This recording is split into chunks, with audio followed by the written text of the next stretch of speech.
of shiny helmets, spandex jumpsuits, and strange monsters.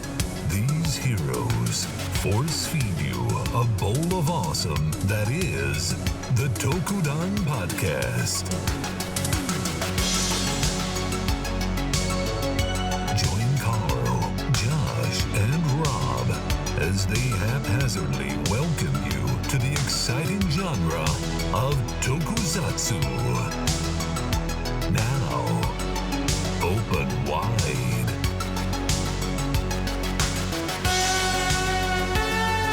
Hello, friends! Yo. What's going on? Who are you people? Hello. Welcome It's okay, man. back to Tokudon. It is our usual Sunday fare. Look at us. We're like 2 months on a solid streak here.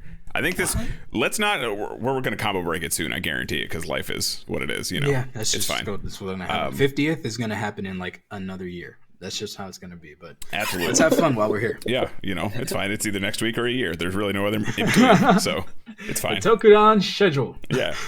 Welcome back to Tokudon, everyone. What is going on today? We are talking something a little different, but it has some serious Toku energy. We're going to be talking about Ronin Warriors, one of our favorite shows, and you may be noticing that we have another friend this direction. Did I get it right this time? I did. Would you like to introduce yourself, my good sir? I think they're talking about me. Hello, everybody. Carl, am I recording, by the way? Because the Yes. waveforms on my thing aren't. You're fine. So Yeah. We're live. hello, everybody. I'm Gary of the Wildfire. That is my symbol. Is Wildfire. Nice. my symbol is virtue.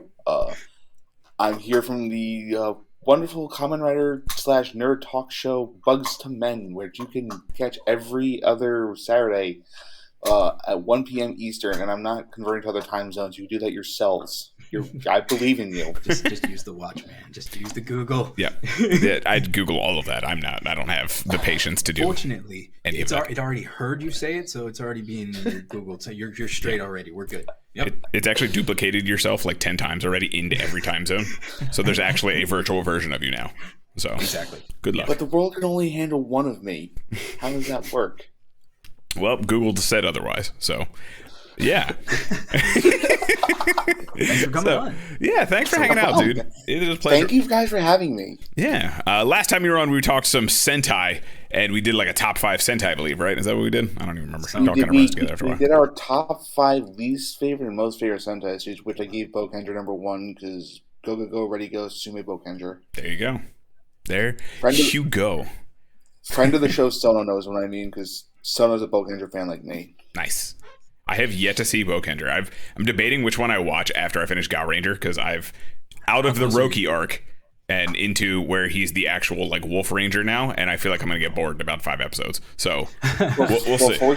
Before we start talking about what's it called, Ronin Warriors, I want to actually ask: did you get any of the Super Mini Plot or the Shokugan modeling project stuff for the Gao Ranger line? I did not know. I have to put a hold on buying things for a little while because life. The only one I got was Gao Hunter.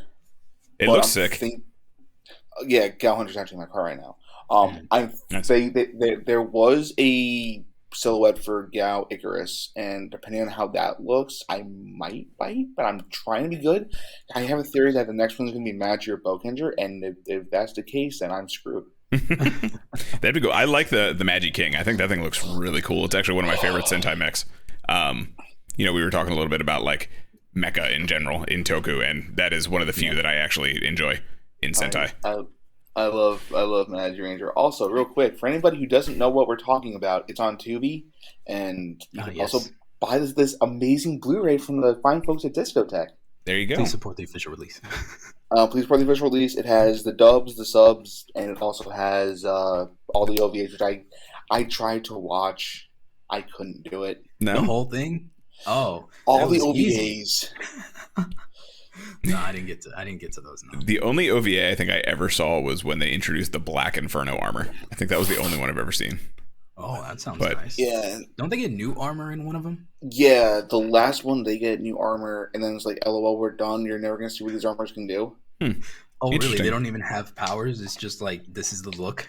This is the look, and they all look like Kamen Rider Gain Kiwami arms. I'm not even making that up. Oh, wait, no. Now, wait a minute. Okay. Now you're speaking my language. Now Before you're we speaking get my language. hard into the Ronin Warriors, what have you guys been up to? Hey, so I have almost wrapped up the first episode of our Kamen Rider Tokudon. Okay. I still can do with more input by the time that comes out. Hopefully 50th episode, we'll start doing some kind of testing, see how that goes. I managed to get through at least a good 15 episodes of this before I had to stop. So that's pretty much been my week. And I managed to find one with the Japanese, and for some reason I couldn't watch it in Japanese. That's fair. I can explain that because see, here's the thing. I don't know the Japanese voice cast off the top of my head, but you have Matt Hill Yes, as Rye of the Wildfire. I think that was it. I think you're right. For anyone who may not know who Matt Hill is, you want to elaborate on that, Gary? Yeah, if for any '90s babies like myself who have seen Ed, Edd n Eddy, he was hello butter toast. There you go.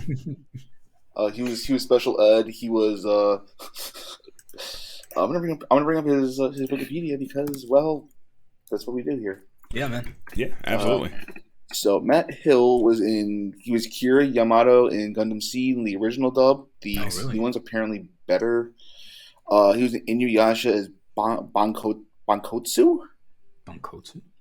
Mega Man and Team Warrior Bankotsu. Base. Hang on. No idea. I'm just reading off Wikipedia. That's fine. It's going to bother me, though, so I'm going to look it up. Yeah, we'll find it.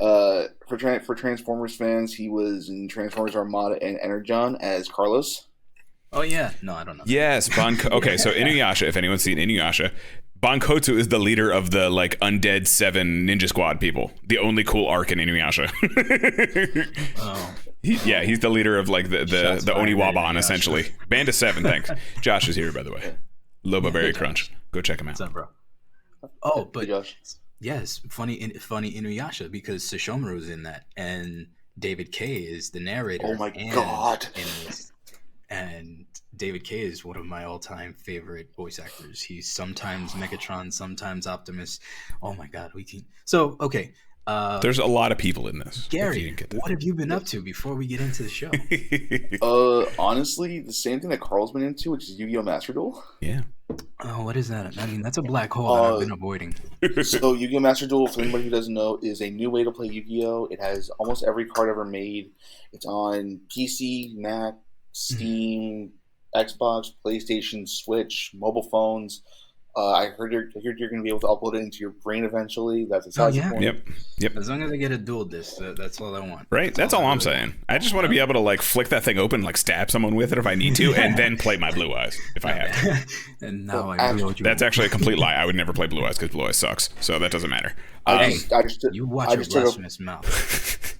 Hey, listen, if it makes you feel better, I just took apart my Blue Eyes deck just to build another fossil/pyramid deck there 10 you minutes go. ago. That's all that matters. But he had a Blue Eyes deck. That's all I'm saying. Well, you have to. It's one of the starting ones. I had a Blue Eyes deck, and then I was like, I want to build Red Eyes, and then look, Gladiator Beast. Ooh, look, I can build Cyber Dragons. I can build Geargia.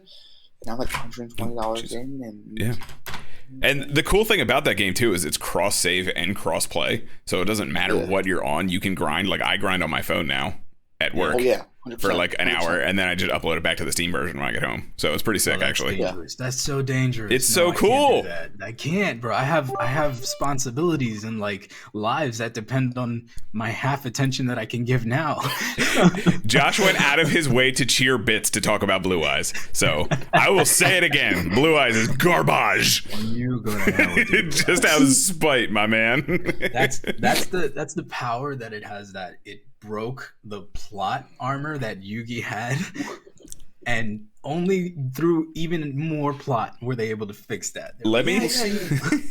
There's just been a whole of YouTube videos I found of people trying to talk about how in game it's completely different than the actual card game, and then all of this they essentially made their own rules thanks to the Millennium Pieces and all this nonsense. There's no rules. Exactly. It's life and death and the Shadow Realm. What are you talking about? The rules are you do whatever the hell the plot wants you to do. That's the rules. The thing is with OG Yu-Gi-Oh! Season 1, Kazuki Takahashi had no idea what the hell he was doing, so they made up the whole rules as they went along. That's why field power bonuses and Duelist Kingdom was a thing. Which, Makes sense. Carl, we're allowed to curse, right? Yeah. Yeah, bro. I do it all the fucking time. It was a clock of fucking bullshit. No, watch your fucking mouth, damn it. What I will say is, though, just going back to Blue Eyes, and I want to show the chat something, because I love showing this, because this is like one of the best finds I've ever had as a Toku fan. Mm-hmm. Yeah. Remember, the whole reason why Shizu lost in Season 2 was because of Blue Eyes and magical bullshit. See? Sounds about right. See? It's because Kaido. Yeah, Because Kaido. That's why. oh, by the way, What kicked off the whole plot? the Blue Eyes White Dragon. Thank you, sir. Thank you. Actually, also, it was Exodia getting stolen. Thank you. No. no, it was Yugi's grandpa's soul getting It was a 5-year-old figuring out a puzzle that apparently no one else in the entire dynasty of Yu-Gi-Oh before then could solve. So it was an ancient Egyptian asshole who couldn't keep his power in check and then created gods and was like, "Oops, I broke the world." Well, what I was gonna say is, if anybody's ever played Yu-Gi-Oh! Duel Links, so I think Kaiba's voice actor is also the guy who voices Dio and JoJo. It is. The reason why I bring this up. No. So if you ever play Yu-Gi-Oh! Duel Links, right, and you have Kaiba's Japanese voice turned on, it sounds like he's descending further and further into madness. because he is. That's usually what that voice actor does. Dio, Right. yeah. Yeah. Before we get to Ronin, I just love showing this off. Don't fall, Volkaiser. Oh, We went to the Shadow Realm, Carl.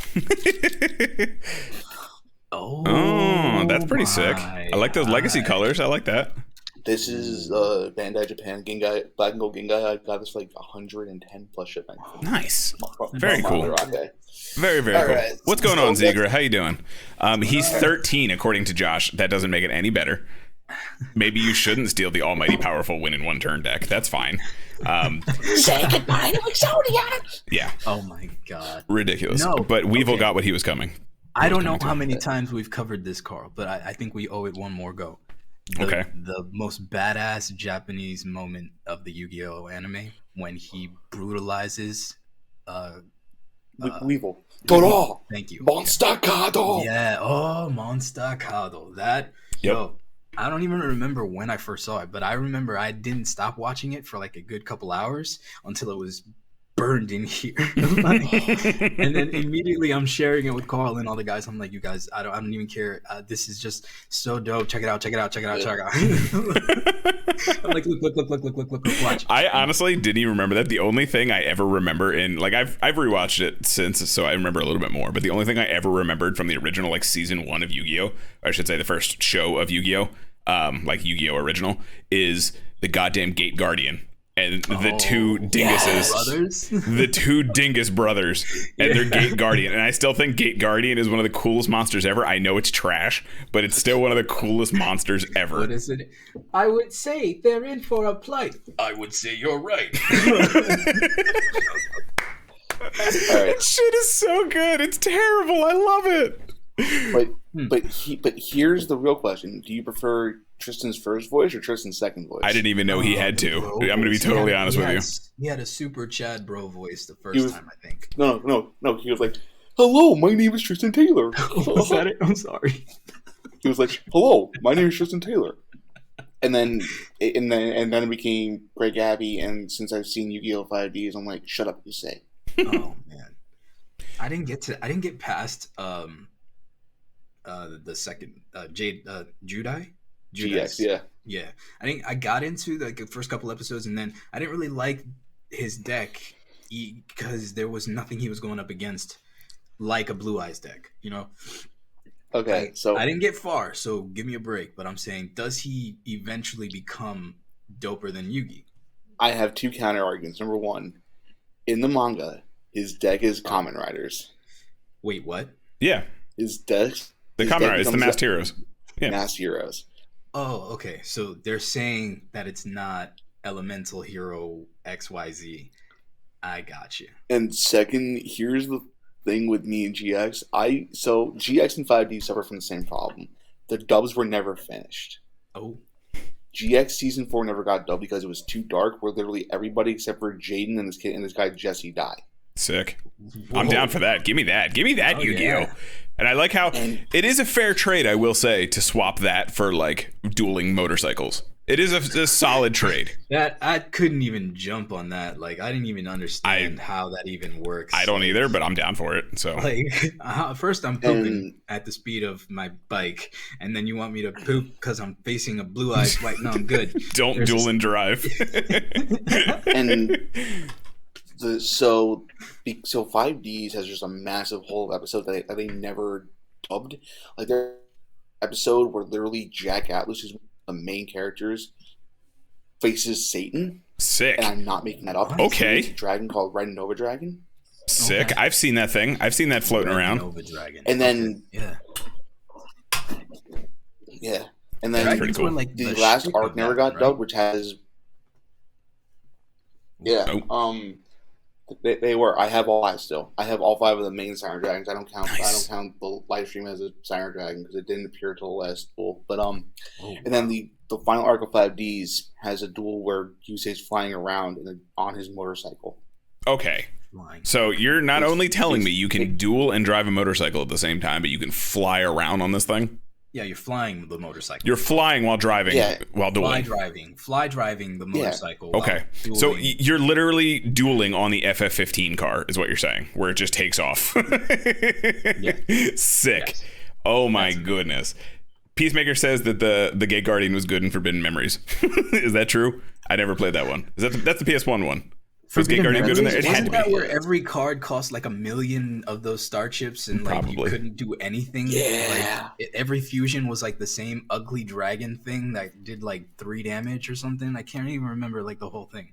But I just remember I was only able to do 2 fusions, and it was like a crapshoot because I couldn't figure out the mechanics of the game at all. The star system, the Zodiac thing. What was that like? I was like 48 when I played that game. Yeah, that was PS1. So take off 10 from your eternity.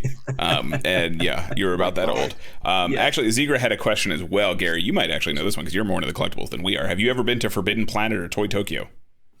No. The only shop I went to in New York City was I went to Image when they were open. And I went to Midtown Comics once. Cool. Nice. Other than that, I've never. The only comic stores I go to are the ones closer to me, and even then, I choose not to go there because I'll spend a lot of money on stuff I don't need. For example, story of the life, you know. I bought Batman White Knight and Curse of the White Knight. Have I read them? No, but they look great in my room. There you go. That's all that matters. The log of shame, the pile of shame. It's not just Gundams. There's piles of shame for everything. Like mine may be like 3 different piles of Warhammer and Gundam and comics and things like that. So it's fine. There's a bunch of DVDs too I got to watch at some point. Yep. You know, it's everyone has their own pile of shame, whether it's, plastic models or not, to be fair. I have my Funkos and belts on my nice shelf, but my toolbox, that's... I mean, do you see this? This is my bookcase of shame. There you go. See this? Yo. Oh. Wow. This entire wall is the wall of shame, or the wall of the wall of shame. Wall of honor, bro. Oh my god! And it gets worse. I got more over here. Gundams. Oh my goodness! Yeah, I have too many Gundams. Super Mini Claw. Thanks, Marcus. Fantastic. Yeah, we. Anyway. For myself, for this week, just so we can get into the Ronin Warriors stuff, we checked out Killer Instinct last night. We were checking out, because actually Josh made the joke, he was hanging out with us, that Weevil was ultra comboed. So I need someone to edit the ultra combo scream over Yugi just going off on him 100 times. Ultra combo! Because that would be amazing. Oh my goodness. But other than that, I've just been chilling, doing my thing, working on all the million other things I've been working on. As always. You guys know we hang out during the week and play a whole bunch of random things. So that's what we've been doing over here. Yeah. But before we deep dive into this wonderful, beautiful, ridiculous, absurd series, let's get a little bit of the background information on this, because I know, Rob, you have some fun facts about it that I didn't even know. So I have some stuff about it. Some little stuff. Let me see. I had it pulled up and I lost it. Ronin Warriors, known as Legendary Armor Samurai Troopers in Japan, is a Japanese anime created by Hajime Yatate. and animated by Sunrise. The television series, co-produced by Nagoya TV, aired across Japan and on Nihon Networks, April 30th, 1988 to March 4th, 1989, a total of 39 episodes. A manga adaptation was serialized in Kodansha's comic Bonbon from November 17th to 1988 to April 5th to 1990, and the chapters collected in 2 giant volumes. I'm not going to pronounce that word. But this show was also on Toonami, which is where I would watch it back in the day. And then it also eventually became like Toonami Midnight. And yeah, that's where I'm more familiar with it. It was just, I remember it coming on. Sometimes you would get home like super duper early, and before like Sailor Moon and Gundam and all that, I would remember sometimes I'd catch like the very end of a Ronin Warriors episode and be like, oh my god, what is this? Oh my god. Tom was my man. Tom used to hook us up all the time. Hooked us up with everything. Ronin Warriors premiered on Cartoon Network Toonami programming block in September 27th, 1999, almost 10 years after it aired. And appearing in every Toonami block that existed at the time, Midnight Run and Rising Sun. That's probably where I saw it the most, Rising Sun, actually. Because I would wake up at ungodly hours because I was a child and I wanted to play with my toys before I went to school. Yeah. And it ended its run in 2001. So, Ronin freaking Warriors. My goodness. How about that show, guys? How about that goddamn show? Well, do one of you guys want to tell us Gary, why don't you tell us what the show is actually about? Not just, the background stuff. What is this show about? So it depends. If you watch if you watch like the version that's on Tubi, it tells you the outline of the story voiced by David Kay. If you watch like the ones that's on YouTube, it uses the Japanese intros, which I'm not a fan of. Mm-hmm. But I'm just going to quote the great David Kay. Yes, please do. 5 fantastic battle armored samurai, Ronin Warriors. It's pretty much. You don't have to sing the whole song, Gary. It's okay. I'm not going to pressure you like that. It's such a banger. But pretty much, it's five friends fighting Tulpa, who's arguably one of the most sadistic and cruel villains in anime, next to Marek from Yu-Gi-Oh, and maybe a couple others, like Dio. And well, there's armor and magic and David Kay and a tiger. You actually just put Tulpa and Dio in the same category. I love it. Because that dude spends 99% of the show as a floating head going, why hasn't anyone defeated the Ronin Warriors yet?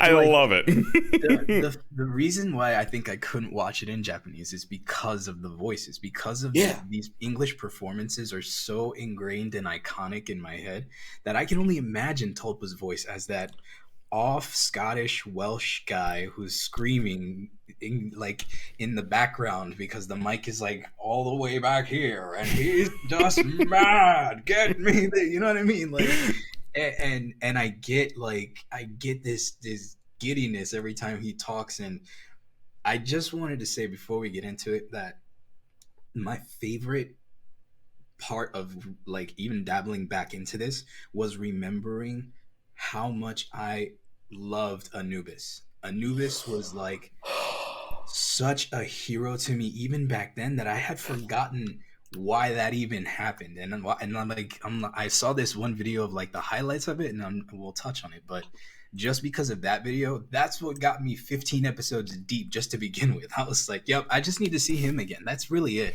I just want to watch the Anubis show. That's fair. That's actually fair. Yeah, so Tulpa, just because we're throwing some names around. Tulpa is this ancient leader of some nonsense from back in the day. It's called the Dynasty. It's called the Dynasty. And he kind of just comes to Earth and fails. And it literally, what's Samanosuke's name in Dawn of whatever? The fourth game in Onimusha. What's Samanosuke's? Is Tengen or something like that? Oh, Tenkai. Tenkai. Literally, Tenkai, the ancient one, comes in and beats the piss out of Tulpa. Yeah, like Raiden Tenkai. Yeah, that's exactly. Like straight up, this dude's got the Raiden hat going on, but he's got like the monk staff, and he's just running around the show the whole time, but he's not helping because I don't know why. He's just not helping. But he beat Tulpa before.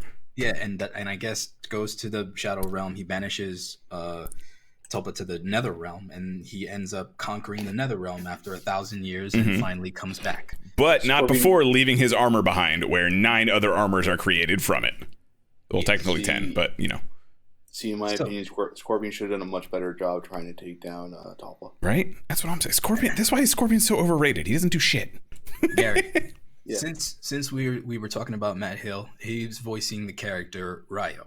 Mm-hmm. So I don't know if you know, but maybe you can if you know the rest of this stuff, because I only know about him, and I know this is a fact about more of them. But Ryo's full name is Ryo Sanada. And he actually is a descendant of the Sanada clan, according to the lore. So what I was interested in is it's true about these other last names, and as we go through them, the last names you will know refer to historical figures, mythical figures. I think one or two of them, yep. But definitely it's because of that and the heavy Bushido.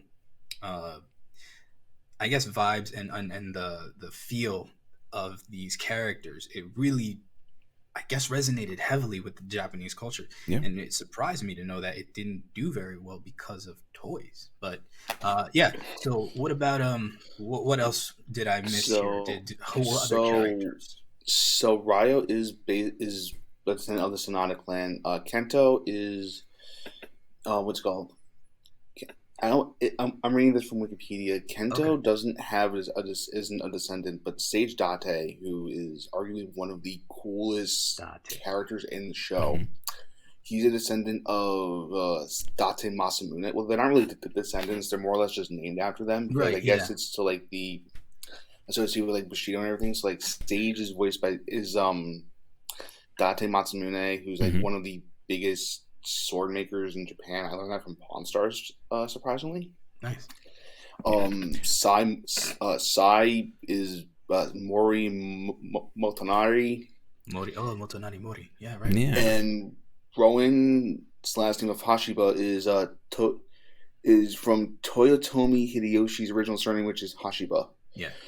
And that's Toyotomi was Nobunaga's successor. So yeah, I didn't know that. That's pretty cool. Like I also never really paid attention to their last names, to be fair, but that's pretty sick that they're actual descendants. And yeah, the Bushido stuff, when they created the armors, they instilled each virtue of Bushido into the armors themselves. So each armor is supposed to represent that pillar, I guess, which is kind of like, you know, your code of chivalry, that sort of thing. Each pillar is represented by each one, and that's usually the call out that they do to summon the armor themselves. And before we go much farther into the armors themselves, I just want to kind of clarify why we're talking about this show and the energy that it has, because it is big toku energy. Are you really saying we need to clarify? We need to clarify this motherfucker. Right. I'm going to say it, right? So this is not a toku before anyone says, "Oh, this isn't a toku. What the heck? What are you doing? This is anime." Listen. They have a call out. They have a goddamn henshin. Leave me alone. This show rocks. That's that. Yeah. So now that we've cleared that up, clarified that one. Yeah, so like there's a whole bunch of armors here, and I'm just going to list them off real quick, and then we can talk about them because it could take forever going deep into each one. We have the armor of Wildfire, and they are very also, to stick to the Toku thing, the first 5 are very much a Sentai team.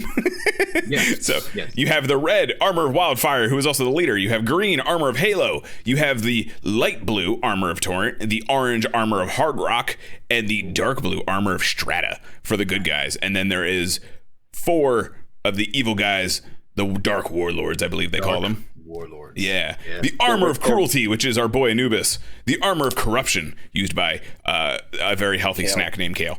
And the armor of Venom, used by Sekhmet, which might be my favorite one. And the armor of Illusion is Deus. Or Deus. Deus. There you go. That's what it was. Yep. So yeah, there is 9 of these armors, and then they make a 10th armor, which is the armor of Inferno, which is the gimmick, the big combiner, I don't know what to call it. It uses the power of at least 4 other armors to create one for Ryo to make him the main character. Yes. That's essentially what it happens. It's Hariel's armor. He's just borrowing. Actually, you're wrong. It's a power of Captain Planet because it draws on the power of the element. You're both wrong. It's White Blaze's armor. Oh shit! That's right. Anyway, but yes, that is the 10th armor. That is Ryo's big upgrade for the season. He gets the armor of Wildfire, or the armor of Inferno, and literally steals the power of 4 other people. So yeah. Actually, what I want to say, just going back to the voice cast, I'm actually looking at the voice cast for Wikipedia. some of the Japanese voice actors actually have ties into Toku, so this furthers the whole Toku. There you go. See, it all comes full circle. It comes full circle. Go ahead, Gary. Take it away, bro. All right, so we got Kiyoyuki Yanada, who was the voice of Shootin' Doji, aka Anubis. He was in Hurricaneger as Boss Taozanto. I still haven't watched Hurricaneger. There you go. But I think that's the main villain. He was the Rebirth Spider-Man Dead and Blade, so Blade Gang Rise Up. Oh, okay. I'll allow it. We literally can't go an episode without Blade, so it's fine. He was also Yogo Stein and Goancher. Nice. Nice. Yeah, he was the big gold dude.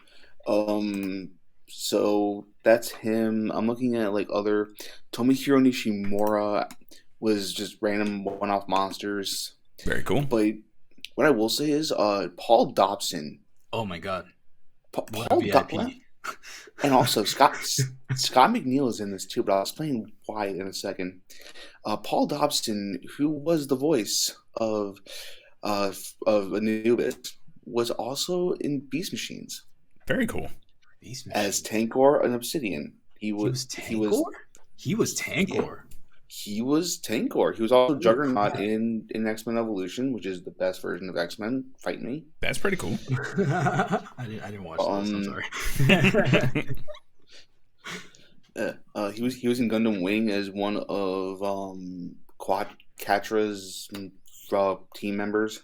Oh, he was probably part of the. He was probably the main dude. Yeah, he was probably one of the desert folk that hang around Quatra. What does help you, Mr. Kadak? It has to be him. That matches the cadence. Oh my god, I figured it out. Yeah.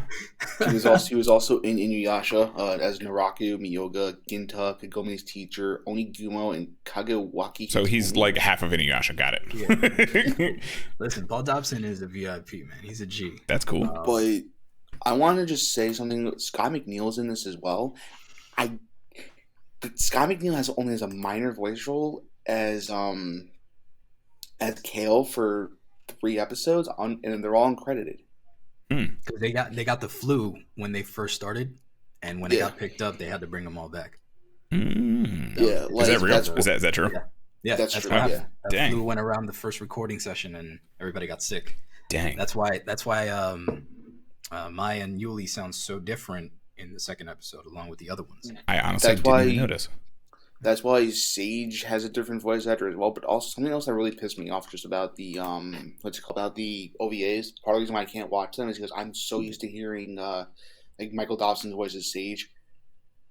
In the OVAs, Matt Hill voices are not. This is not a discredit to Matt Hill because he's a fine voice actor, right? But like they couldn't get him back, even though he's voicing Sai. Yeah, I'm like, why? Did you not want to pay him? Interesting. Pretty much. That's Probably. pretty much it, man. Probably. I feel like when the show came out, it wasn't exactly like it wasn't. I mean, it was also in the same blocks as like Dragon Ball, right? Like, and I feel like Dragon Ball and Gundam kind of took over Toonami.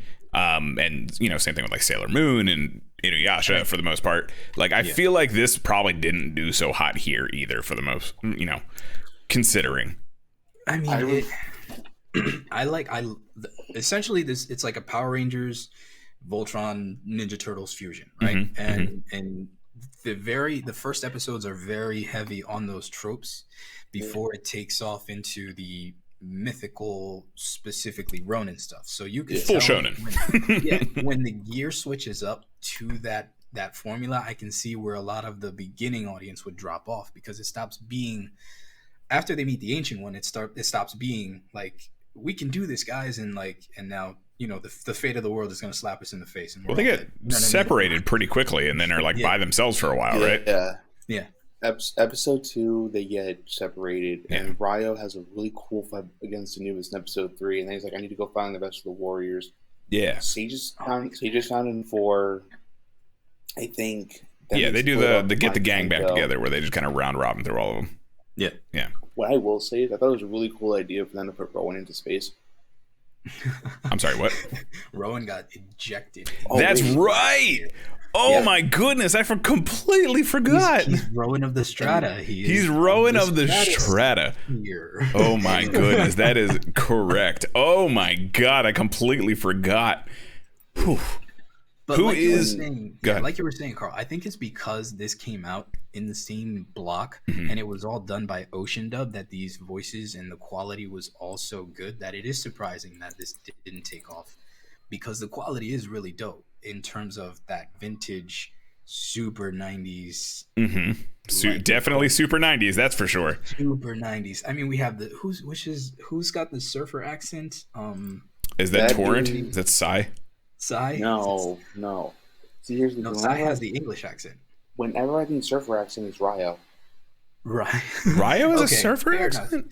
Because that's Matt Hill's default speaking. Yeah, it's there. Gotcha. It's just the other one, I guess I'm thinking, is the Jersey accent. I think it's Psy or Sage or one of them. But the Jersey accent's Rowan. Thank you. That Rowan, yes, the that was smart intentional. Rowan.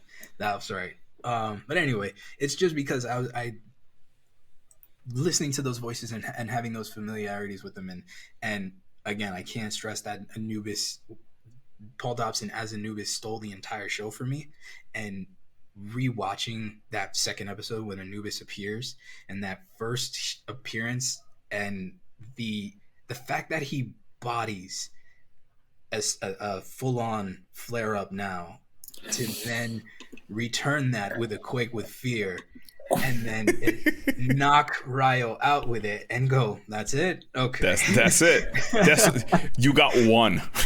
You had one. That was cute. Now Daddy's turn. I will say this much. I've seen a lot of bad finisher names, but Flare Up Now just takes the case as one of the worst. I mean, I think it fits his personality quite well, because Ryo is not exactly what I would call a smart man. No, That's fair. He's very straightforward, yeah. Much like his Sonata forefathers, he is very much, I'm going to boop that, and I'm coming straight for it. Oh, yeah. And then I'm going to just die right here. Okay. Yep, okay. Remember me. Oh, my goodness. No, I agree. But the flare-up, and it has to do, and I think it really just has to do with Matt Hill's vocal of Flare Up Now. Wow, though it makes no sense. Flare Up Now. Those words just like it doesn't even work. Nope. But you let Matt Hill take a crack at it, and it becomes something that I repeat in my head year after year, and it never goes away. And it's always like the best thing ever, because it's just like, oh, thank you, bro. Thank you for that. If I ever meet Matt Hill at a con, I want to give him a hug and be like, you were the voice of the first anime I ever watched, and I love you forever. I will say, I will give Ronin Warriors, if nothing else, this. It introduced me to the idea of a twin blade when Ryo puts his two swords together, and since then, I thought that has been the coolest shit ever. And I'm pretty sure between Ultron and that are the reason why I love the double-bladed, like, polearm things. Because that is the coolest. The absolute coolest. Yeah. What is your guys' favorite armor? Not character, just armor.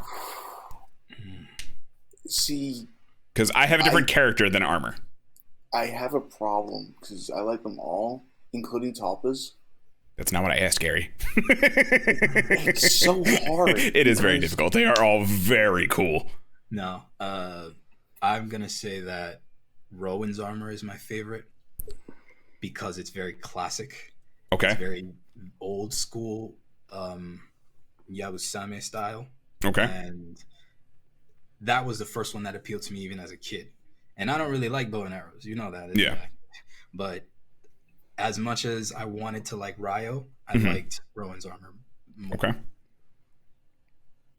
Oh, okay. Do you want me to go next, Gary, so you have more time to think about it? I think he does. Nah. It's okay, man. It's they're not going to take it personal. I promise. Go Okay. Carl. So, when I was younger, and to this day, I am biased to green. Obviously, green is goddamn everywhere on this channel.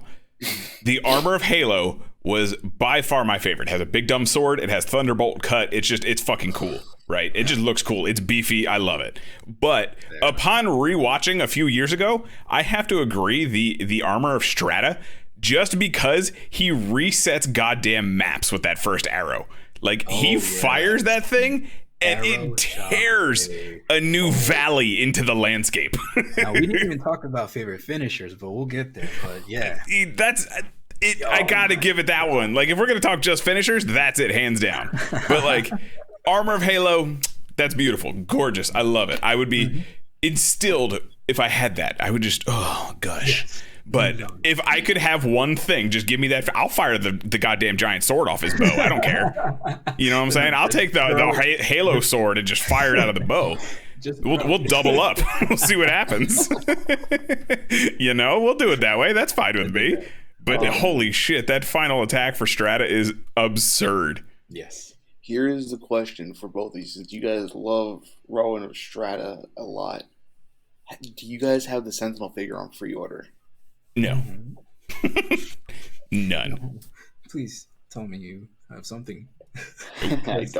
It's too expensive. Although I can imagine. My favorite armor is the Inferno Armor because it has to be. The Inferno. It has the white armor. It's fire. Fire's my element. Yeah. The swords. And plus, so Sentinel's doing that figure too. And I said, I can't afford this line. It's a shit ton of money, but doing the Inferno Armor. And I would love an Inferno Armor that can fight Omnimon. Omnimon? Because I have the Omnimon figure art. There you go. You just put them together. It's fine. Or my Deno Climax form figure art. Perfect. Oh my god, yes. Please, just crush the Deno Climax. Destroy it. Have it murdered. But I did look up how much these figures are going for. I think it was the Bandai Plus armor thing. So the armor plus line, the problem with those, from what I've heard now, this is like secondhand information they got from a former YouTube reviewer, JediMon 2005. The problem with those though is the joints can come loose and the armor bits can easily break. Really? Yes. Crap. Interesting. And also, let's be real here. I looked like last week on eBay for Armor Plus figures because I was really curious to myself. They're like $600 a piece apparently. Yeah. For anyone watching at home, I did just pull up the Inferno Armor so you can check it out. This is one of the figures. I don't know if it's a little model kit or if it's the one you guys are talking about. But it's a very cool looking figure. Yes, I would agree, Gary. This armor is very slick with the black and the white, and has a little accents of red now. Pretty cool. I dig it. Like black and gold is one of my favorite color combinations of all time. That's fair. Yeah. They look good together. I mean, so that's not a model kit. You know what? Let me see if I can bring it up on my end. There was something that I actually retweeted, Carl. If you want to go to my Twitter, with more pictures of that. One of the facts that I found while looking this up was that some of these figures were, I think it was Anubis and Deus, I might be wrong, but Anubis for sure, or Segment, that their armor colors were painted differently for the figure because they weren't sure kids would want the pink one. And I'm not sure why purple wasn't chosen for Anubis. That's something to keep in mind also with the original figures also. Like original, I forgot who had the license. I think it wasn't Playmates. I think it actually might have been Playmates. Those armor bits are also very fragile. I don't know why Ronin Warriors can just get like stable armor pieces. Interesting. Are they like brittle? Is that what it is? Like, is it like the plastic that they use? They're just very brittle. Very brittle. Okay. Interesting. Also, years ago when I was a kid, but I don't remember. I didn't know it as a Ronin Warriors figure when I had it. Yeah. But it only had one pauldron and like half a leg left because it's literally the little latch pieces. Yeah. And as soon as it snaps off, it's over. Yep. Yeah, and then another problem is they didn't have real articulation. They were spring-loaded joints. Spring-loaded? So you're just like kicking people in the balls when you put them down, like you sit them down, their legs just fire out, kind of thing. And the armor comes flying right off. Yeah, pretty much. Like, I'll send you a. So you can rocket punch. Okay, got it. Yeah. Cast off as you're fighting. Yeah, you're casting off while you're fighting. Flare up now, rocket punch. I try to hunt down some of those figures. I want, like, if I'm ever to like a convention, I want to, like, in Matt Hills there, I want him to sign a Ryo figure for me. I'm like, I can't. Pretty sick though. I mean, this is one of those. Just the armors themselves. Like, if you had the lineup of all the armors, I think that would look so good on a shelf. Like, just that you don't even need like actual people like in them. Just the the setup of the armors chilling there. I think that would be so sick looking. So to touch on the show itself, one of the things they do a lot, because since this is very 90s animation, they don't do a lot of animation, and it is a lot of stills with some pulls and pushes and some dissolves installed, and a lot of reuse footage kind of thing too. One of the reuse footage is those armors just in like a stool with an empty shell, like that. When I see that more often than I see them, because of when I think of like this mystical armor, that's how I envision it.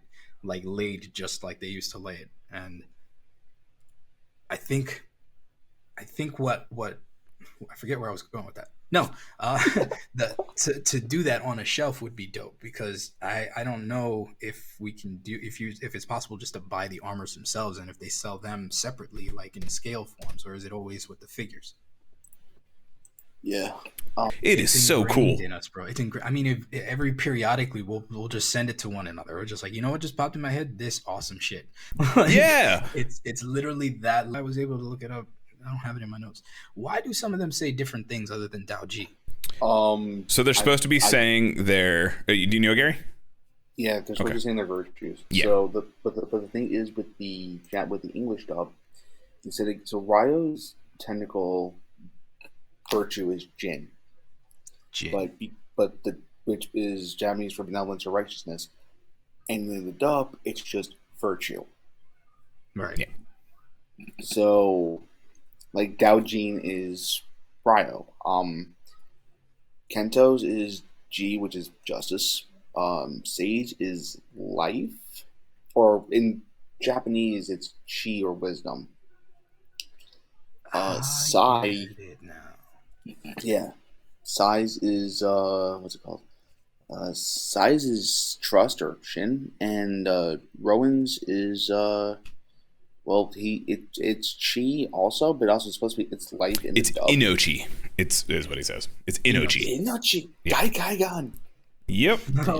Yeah. Oh, yeah. So I was actually trying to pull it up while you were talking to help you out here. So you got Taojin, which is Jin, that kind of thing. For Ryo, you have Tao Chi for Halo. You have Tao Shin for Torrent.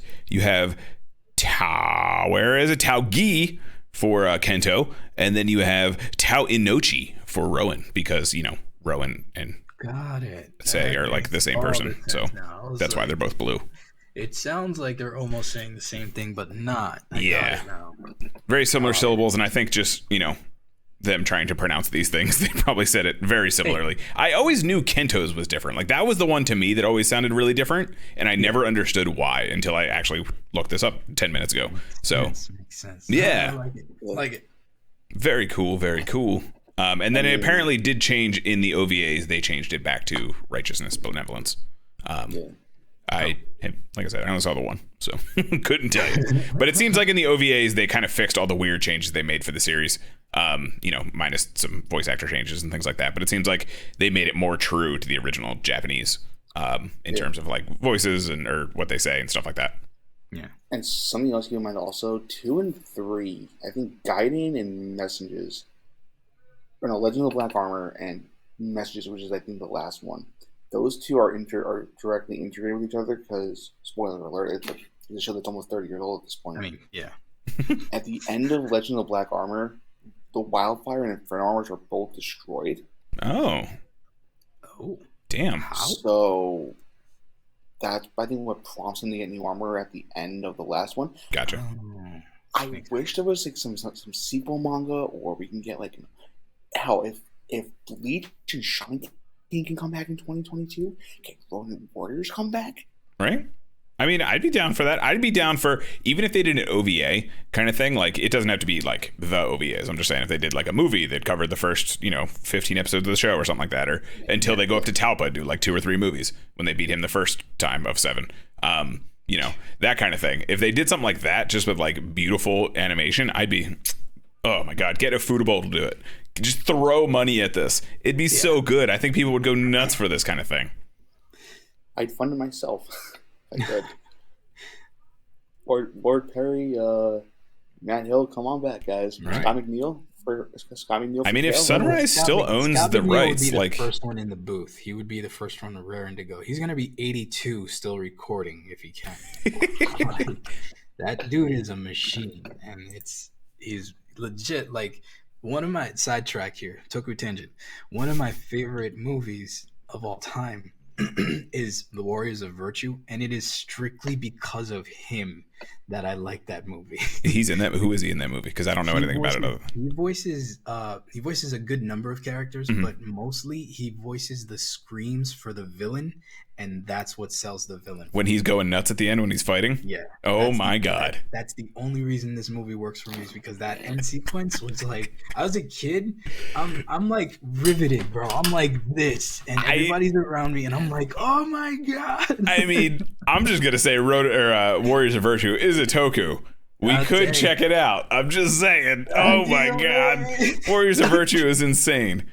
I love this movie. I actually always drew the parallel between Warriors of Virtue and this, just because it was like the warrior names and they had similar like warriors of the elements and stuff like that. I was like, oh, that's like that. Is this like a live action of that other one? This is pretty cool. Well, there's kangaroos though. That's neat.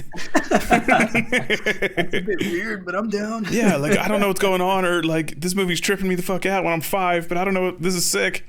So. Is Warriors of Virtue streaming right now? I honestly have no idea. If it is, you need to tell me. If anybody knows, please tell me. Hold on. Yeah, I've got the rest of it. It is a huge parallel to this kind of thing, and it is essentially the live action version of this without the armors. Instead, they use like really sick kung fu and use elemental weapons and stuff. Rob, it's on Tubi. There you go. Everything's on Tubi. Done deal. So there you go. Which is surprisingly owned by Fox, and they have a crap ton of anime and toku on there. Don't say anything, because then they'll know. Yeah, don't tell them. Don't tell them all that stuff's on there. They may not know. Like what? Wait a minute. There's on our stuff. What I will say is, I kind of wish the main show went a little bit longer, because I would have loved to have seen like more development for Lady Kyra. Oh, wow, yeah. Like, they call her in the dub Lady Kyra. I'm like, you're missing an entire letter. Kyura, yeah. I kind of thought her heel face turned a little bit too quick, in my opinion. Like, they should have built it up a little bit more. I will say this: Anubis has one of the best redemption arcs in any anime I've ever seen. By far. Telling you. Because he just starts blindly loyal to Tulpa at the beginning, and then over the course of the show, he becomes like, hey, I actually don't want to do this anymore. He becomes the damn Ancient One. Yep. I mean, how more badass can he be?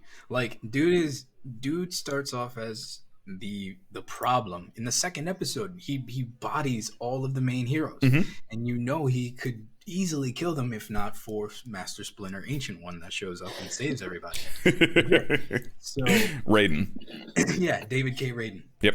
So it is really just a marvel to go back and revisit it and understand on a different level and a different appreciation than he's just this evil bad guy that became a good guy. No, he had questions. He knew that what he was doing was not who he was down in his heart, but he couldn't overcome the power that Tulpa had over him and the power of the ogre armor. And it took meeting the heroes to begin that change in him. You know what I mean? Like, it's that level now that you're getting a story out of it, as at least what I was able to take away with my bigger brain. But as I've always referred, it's the Anubis show. So when he dies, I kind of taper off. So kind of refresh me when we get to the end, because I kind of leave it off there. That's where the show stops for me. I will say this much. Another complaint that I had was Ryo didn't really have a main counterpart. Like, you don't think Lord Saber Strike was? Saber Strike was a villain for 1, maybe 2 episodes. I'm talking like amongst the warlords. Oh yeah, no, like a direct counter. No. Yeah, because they all kind of had their square up when they separated with whoever their counterpart was in the Dark Warlords. It was I think it was Rowan and Deus, Kale and Kale and Sage. Yeah. Kento and I don't. Segment. The point is Kennedy was Lady Kyra, but that was towards the last 5 or 6 episodes, and even then, I felt like it was kind of forced. Now, granted, I will say this much: the plot point of Ryo's swords getting destroyed, that was fucking cool. Elaborate, please. All right, so I'm all for story arcs where the main characters go through a shit ton of change. Like one of my favorite ones is Power Rangers SPD with Sky. Because you guys remember in SPD, Sky was the one who's like, I don't want to work with girls. I want much rather be the Red Ranger. And over time, he becomes like, hey, I actually like being the Blue Ranger. Jack's a pretty cool dude, and I like helping him. Yeah. Ryo relied too much on the power of the Inferno, and that's what caused his swords to break. And I thought it was kind of interesting, like a way to take on it, because he realized, yes, I need my friends, but also my sword are not my everything. My body is my weapon. And then once he got the Soul Swords of Fervor from Saber Strike, I was like, that's actually a pretty cool, like, little development. Yeah. Saber Strike was my favorite temporary villain because of everything he represented. He had honor in the face of even being an enemy, and showed that the Ronin Warriors still had some correcting to do, as righteous as they thought they were. But yeah, no, I agree. Having the Soul Swords of Fervor were like, I don't know why they were called that. I never did like that name. But my headcanon is that they were fueled by the power of like the heart in the soul of the wielder. We'll go with that. Sounds anime enough for it. I dig it. Yeah. Here's something else that I kind of liked. The only Ronin warrior that could technically be seduced by the dark side of the Force was Kento. I get it. He kind of is like the worst off of all of them, so I'd be pretty upset too. And that's strictly because Kento's a fucking idiot. Well, that too. But I mean, he's hard-headed because he's of hard rock armor. You know what I'm saying? I am rock hard. This is my armor. Yeah. That's not I feel like Kento was kind of very underwhelming. I remember I like his helmet a lot. His helmet, it might be actually my favorite one with the crescent moon thing going on. But like, I remember his armor just kind of being like, hey, I'm here, guys. Let me do this cool gravity move this one time. And like half the time it doesn't really work because I'm just going to make you not be able to move because gravity. Yeah. So, that sort of thing. But I mean, it's fine, I guess. But yeah, I could see Kento being like, oh yeah, I guess I'll be a bad guy now. Why not? Whatever. That sounds fun. Cool. Yeah. And I mean, here's the thing. If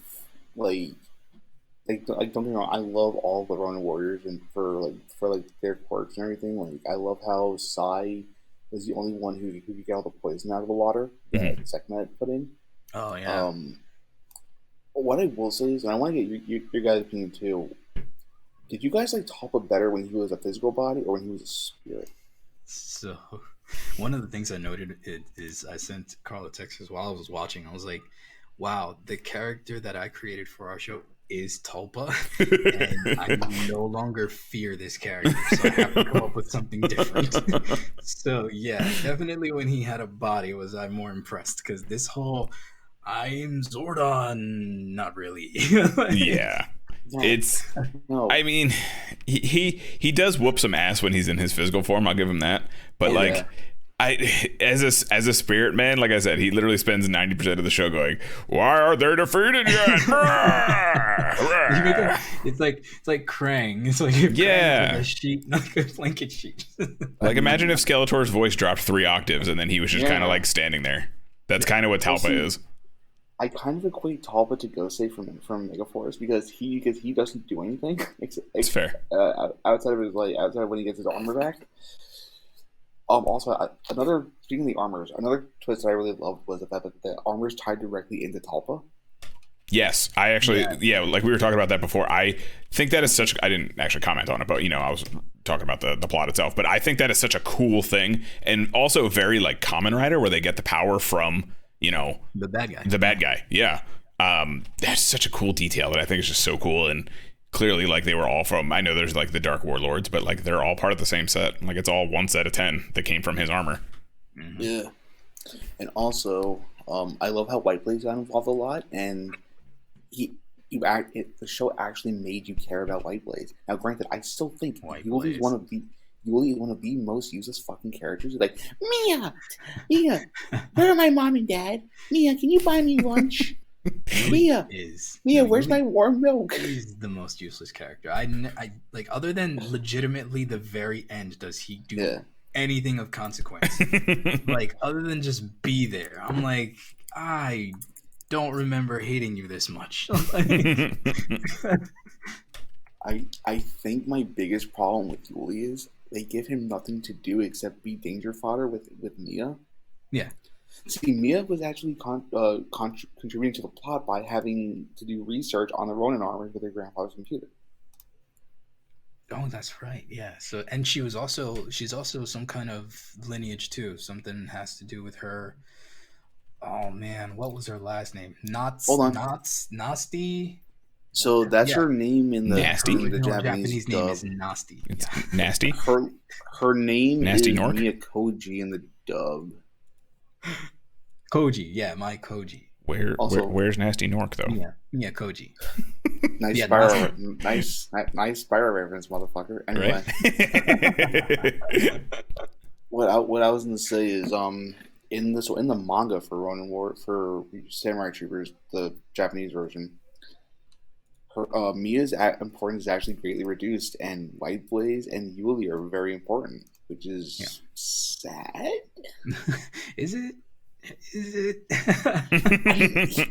Here's the thing. Oh, here we go. Mia is a very good character because she helps the Ronin Warriors with research. Yuli's a fucking kid. Yuli should not be in the show at all. No, at all. But for some reason, they keep him in every episode, and then his voice actor. It's fine. Again, my tolerance for child actors really depends on their ability. But this one, is he an actual child though, or is he like a 40-year-old man trying to be a child? I don't think. Yeah, I don't. Because they're very different. Like, woman. Yeah. You can have a child who's just a terrible actor, and then like they kind of have like child reactions if they you get the right person directing them. But most of the time, it's like a 30-year-old woman or like it's Tara Strong. It's usually Tara Strong. Usually Tara Strong, just trying to do like a kid voice kind of thing. Yeah. So I don't know. But it's that level of jarring. Here, I'm putting that up in the Discord finally. I'm gonna drop some images there. Excuse me. Hold on, have a second. Okay. So just getting back to the whole thing that you guys were just saying about like about like older people voicing kids. Yeah. It gave me flashbacks to Mokuba's voice actress from the original Yu-Gi-Oh anime. Mokuba. Brother, we have to go. Brother, we have to run. Well, no. You see, here's the thing. There should be a kidnapping contest between Mokuba and Yuli. A kidnapping contest. That is that is a new phrase that I don't think I've heard before. Mokuba's gonna take it because I think not even Yuli's little gem thingy might do something. Maybe. But Mokuba literally offers nothing but maybe becoming intangible when he goes into the shadow realm. That'll do it. Nobody can kidnap him when he's intangible. Listen, for all the shit that I'm giving Yuli, he was pretty much the only reason why Ryo and the others were able to beat Tulpa. And yeah, you're right. Fair enough. I'll give him that. And yeah, like this. It's like I said, I don't mind kids in anime because obviously Mokuba, Leo and Luna from Yu-Gi-Oh! 5Ds. As much as I hate Leo and Luna, they're still characters. Like I can go on an entire rant. You know what, Carl? When's the Yu-Gi-Oh! Episode? I'll come back for that. Oh yeah, we'll do that. It's every Wednesday when we decide to play Master Duel. That's the one to play. It's the Wednesdays we play Master Duel. No, what I was going to say is, did you guys have a particular favorite episode? Yes. 32. The end of Anubis. Anubis's final redemption episode is technically the end of the show for me because once my favorite character's gone, it's over. yeah, but Anubis didn't die until 38. Whatever. That episode. Excuse me. Obviously, I know what I'm talking about, bro. But totally. I'm just saying. No, but I mean the episode because it because it's so close to the end, you've already gone through the entire journey with him, and understanding that he now realizes the evil that he was doing wasn't really who he was.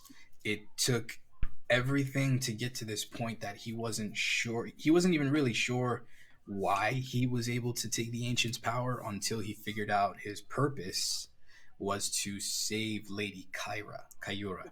Yeah. And because she was the last of his clan, something like that. Yeah, she was the last descendant of the Ancient One, I believe. Yeah. So him realizing that, he's like, well, I will give everything and become that demon again if that's what it takes to make that happen. You know what I mean? And then the part where Anubis gives her his armor before he dies, I'm like, you have come full circle. You are officially best boy. You are best boy. You are best boy today.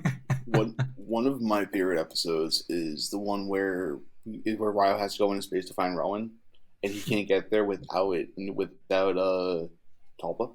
Yeah. And then obviously the fight against Thor Saberstrike when he has to get the soul swords. Yeah. Like, yes, this is hot blooded. This is giving me fucking like Geki Ranger vibes. Nice. And I'll tell you why. Remember when they had to like fight Rio to unlock not Jungle Master Mode? What was it? It's been years since I watched Geki Ranger. I have literally never seen Geki Ranger. I couldn't tell you. What's it called? I'm just gonna call them Jungle Master Modes because that's what happened. Like in Jungle Fury, they went to the alternate dimension and saw Cat Manx from SPD and same actress, nice. and got the Jungle Master Modes, and I thought it was really cool. Like, in order to get like your upgrade, you need to kill this person. And then Saberstrike was like, "Oh yeah, Black Blaze, you're merging with White Blaze," and that reminded me. Oh, I forgot about that. Of a very obscure movie that I don't know if you guys have ever heard of. Siegfried and Roy, Masters of the Impossible.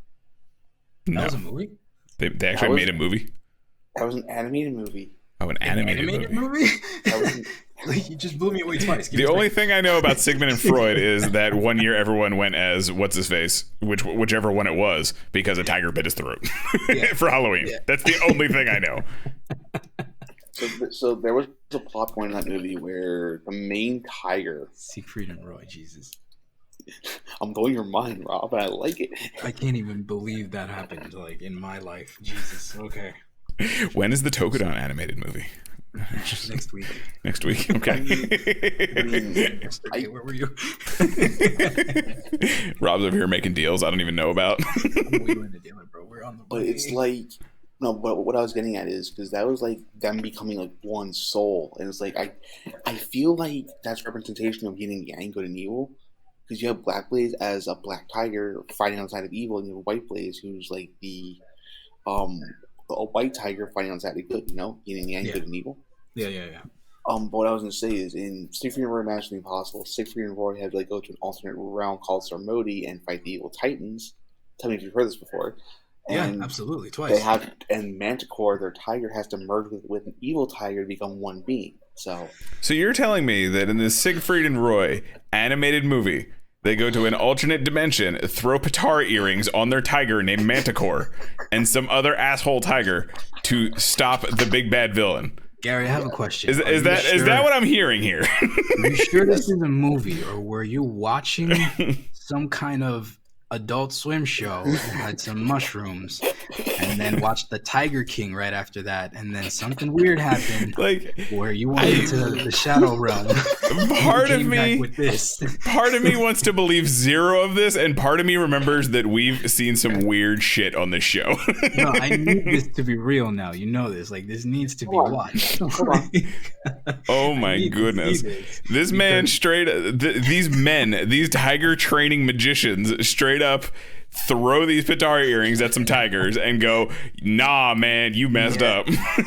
You will be fused together because aren't they German or something? Because now you got to throw a German accent in there, and it's even better. Oh my goodness!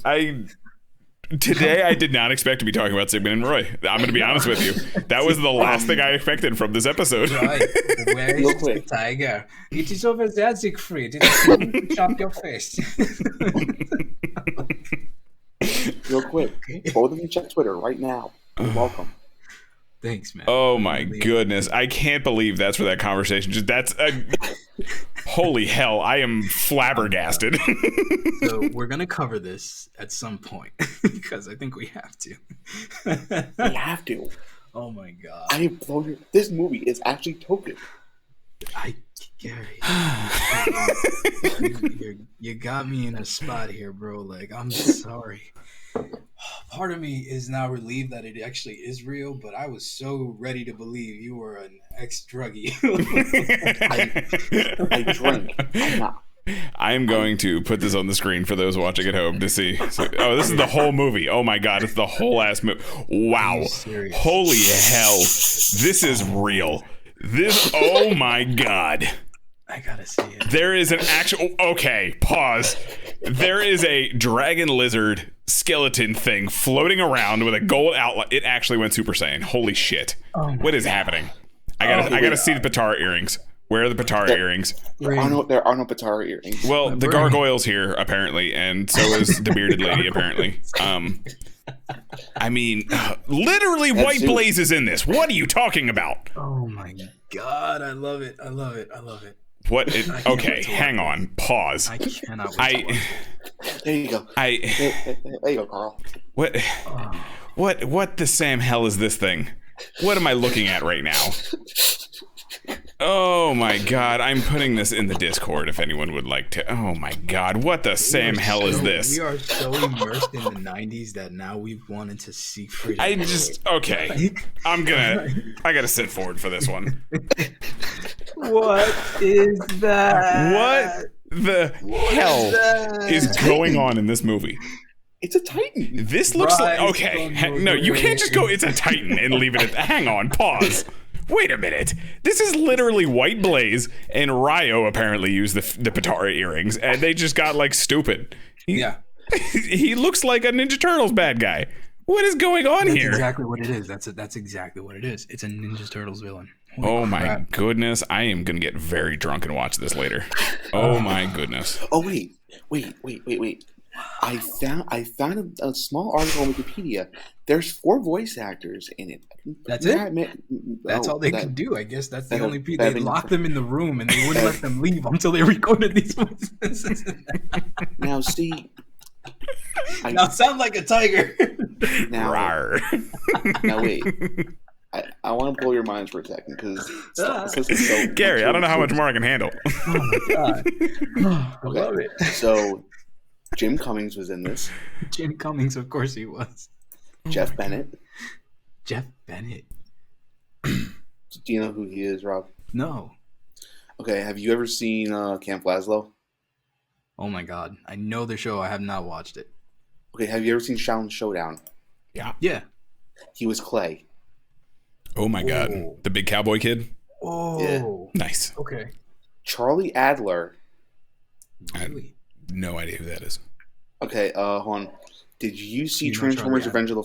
Carl, did you see Transformers Revenge of the Fallen? Yes, but I tried to block it out, so, you know. He was Starscream. Oh. But only in that one? Buster Bunny. No, he was also in the Double Ultraman, The Adventure Begins. He was in a pup named Scooby-Doo. I'm not going to know any of those. Tiny Toons?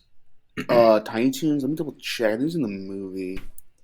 I think it was Buster Bunny, if I'm right. Yeah, he was Buster Bunny. You're right, Rob. Dang. Wait a minute. Okay. I know my voice actors, bro. Now, I know them all, but I know the ones I know well. There is one more voice actor that's in this movie, and he's one of my favorite voice actors of all time, and sadly, he's no longer with us. No, rest in peace. Tony J. Oh, Tony J, come on. When you have, I can't even pretend to mock it, but like you have Tony J. Tony J, for those who don't know Tony J specifically, he was Frollo in The Hunchback of Notre Dame. He has that very distinct, very deep, commanding voice, and there will not be an equal for a while. He's Megabyte in Reboot. I didn't know that. Okay. Oh, wow. Yeah, Now you're Megabyte. speaking my language. There we go. Megabyte. Yes, he was Megabyte. And Megabyte is one of his better performances because you get a lot of his range in Megabyte. Like his comedic angles, his very sinister things. But yeah, I dig it. Tony J was a great. Some of Tony J's other roles actually. Well, I have his Wikipedia page up. He was the narrator in one of the episodes of Teen Titans, which was one of his last roles, sadly. He was in Gargoyles, which is one of the... Carl, that's a show for Tokudon, too. What? Gargoyles is Toku? Not really, but I'm sure we can find an excuse for it. There's technically Toku in anything, man. Yep, technically Toku is a thing that's... He was in Legacy of Kain Defiance, Rob. Yes, I was going to try to avoid that before I went into there, but yes, he is the Elder God. And yeah, he's a douche in that one. But yeah, I love him. He's also Mortanius in Blood Omen, Legacy of Kain. Yeah, but they had the same situation where they locked like 4 people in a room and like you're gonna voice like 17 guys. Okay, right? I mean, that's like that example right there is actually an example of another show called King Arthur and the Knights of Justice, which I found on Tubi. Oh, Scott McNeil and Gary Chalk have the voice cast. Gary Chalk is a G. Gary Chalk is Optimus Primal. Okay, like the old the original Optimus Primal. No, Primal. Yeah, Primal. Like, Yes. Primal. Yes. Yes. Optimus Primal. Okay. Gary Chalk. Yeah, that dude. Can we talk about for half a second, just another tangent, how we finally have both Optimuses on screen and neither of them have their original voice actors? Okay. Kingdom was great. Actually, I wasn't talking about that. I was talking about more or less for Transformers: Rise of the Beasts. That's coming out I think 2023 now. For some reason. Yeah. Nope. Don't get it there either. We're getting. Why Ron Perlman? Because he's money. Perlman. Because name association. Because if they said Gary Chalk, they'd be like, who? But you slap Ron Perlman. Yeah. But see, here's the thing. Gary Chalk has voiced Primal and Prime. Mm-hmm. I have their toys. It's literally just name recognition. That's all it is. Yeah. I mean, I grew up knowing him as Optimus. Yeah. Not the distinction of Prime and Primal. To me, he was Optimus before I really knew who Optimus Prime was, because just the era I grew up in. But Cheetor. Yeah.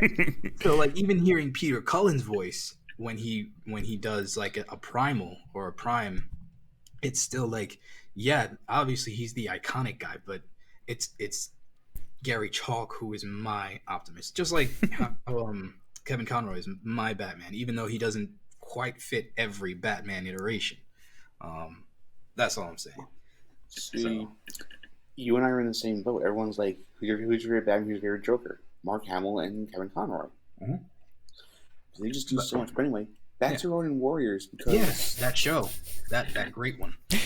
I'm glad you said it, Gary. I was about to say it, but that's fine. No, I got you. Because Megatron is often played by a very high David Kaye. David Kaye. Oh, David there you Kaye, go. who voices Megatron, is the ancient one, and that's why. There you go. See? Full circle, brought the tangent back. Boom. I mean, that's what we do. Also, David Kaye was Optimus Prime in animated. Dang. Yeah, sometimes there you Optimus, go. sometimes Megatron. But so he does what he wants. So he's benevolent to good and evil, like Shadow the Hedgehog. Yeah. The ancient one was a curious, because I don't quite understand. I thought for a while that he was actually Hariel, and that was going to be a plot point that was going to be revealed, even as a kid. Yeah. Like, I'm like, oh, that means that's his armor. Cool. He's going to wear it. And it never happened. But, I mean, here's the thing also. The original toy for the Inferno Armor literally says Hariel instead of Ryo. Yeah. Because they didn't want to sell 2 Ryo toys.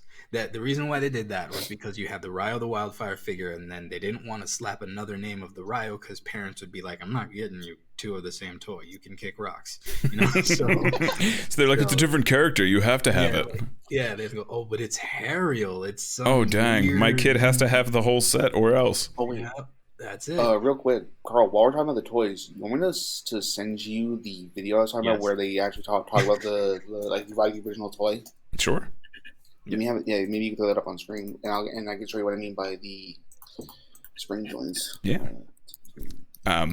I definitely had one of the toys too, and I think it was just Ryo, but I'm pretty sure I got it from like a Dollar General because that was the fate of the series to me. It was like the VHSs showed up at Dollar General, and then you would kind of get like you would get the third and the seventh one, and then every once in a while like 1 and 2 would show up, and then you would get like 5 and then 10. That's kind of how I watched Gundam Wing, actually. I had to like piece the VHSs together. Yeah, I had to piece the VHSs together at my local Dollar General because they would show up there.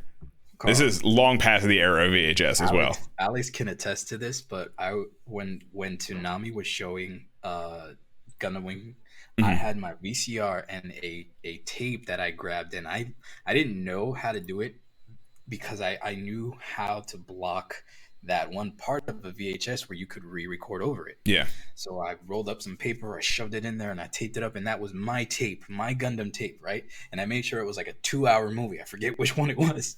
But I put the whole tape, mastering the record pause combo. Yeah. So that when I played it, I cut it right at the commercial, and it would pick up right at the show. And so you're sitting there with like 10 buttons held in, trying to like mixing and like trying to make sure that it was and then you let it go, and then got to press them just in the exact order again just to make sure.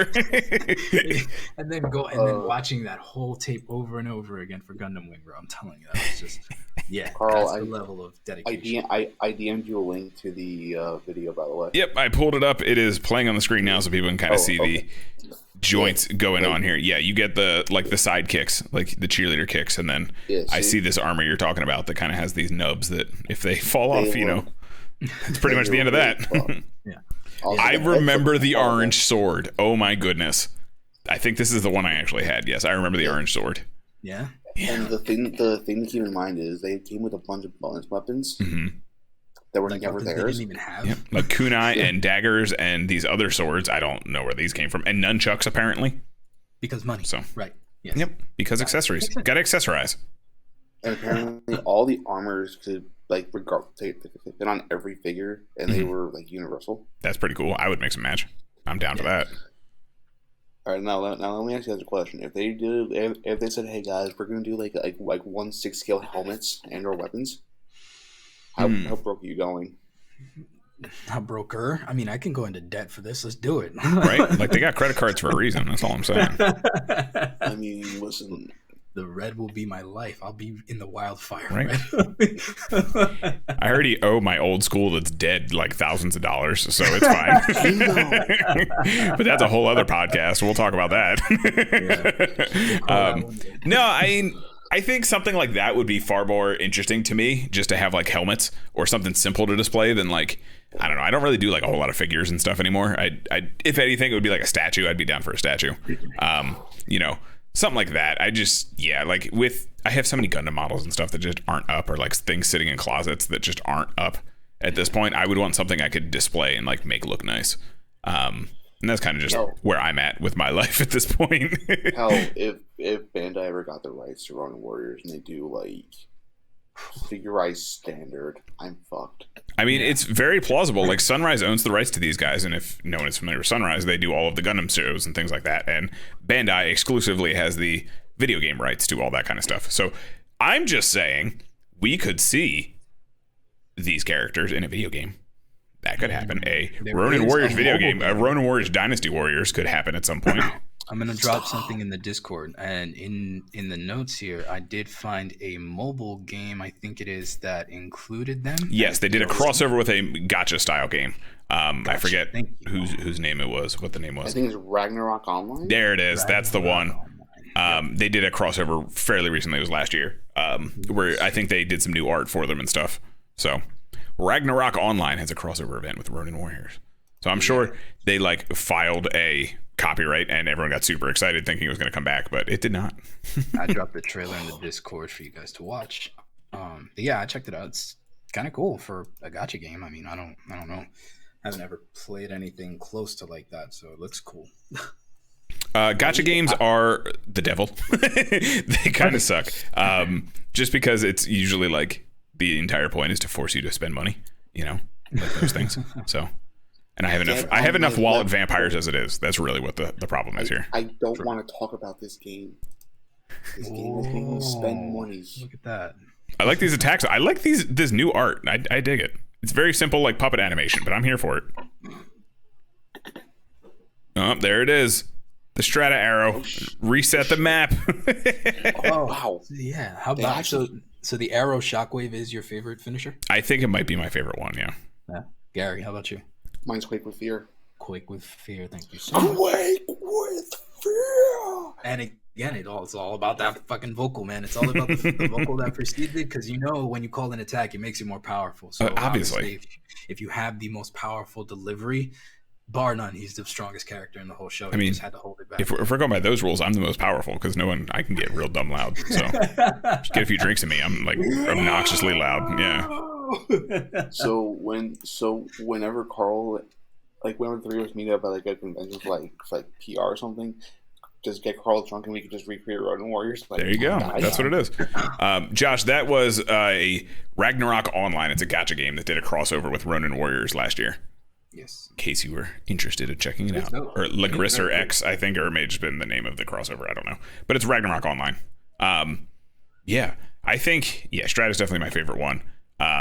With overall, again, because it's green and he has a big dumb sword. The Armor of Halo would be the one I would don if I had to. So that's the Thunderbolt cut, right? Thunderbolt cut! They all have their respective episodes where they unlock their final attacks, too. And it all has to do with the message behind their virtues, I think, something like that. Yep. It's the episodes where they get separated in the beginning there. Mm-hmm. But the thing is that they have their attacks before that, I'm pretty sure. It's like the Kamehameha where you can do it without saying the name and then it's not as powerful. Yeah. They had to reawaken their real power and they had to realign themselves with their virtue. That's what it was. I just remember also the Armor of Torrent one being very disappointing. Super Wave Smasher! Josh just redeemed points to design a Sentai team. We already did. It's Ronin Warriors. There's your Sentai. Yeah. Bro. We can design a Sentai. This is the first time we have it on the podcast. What would we do? Okay, new weapons. I'm definitely doing new weapons. Oh my goodness. Oh goodness.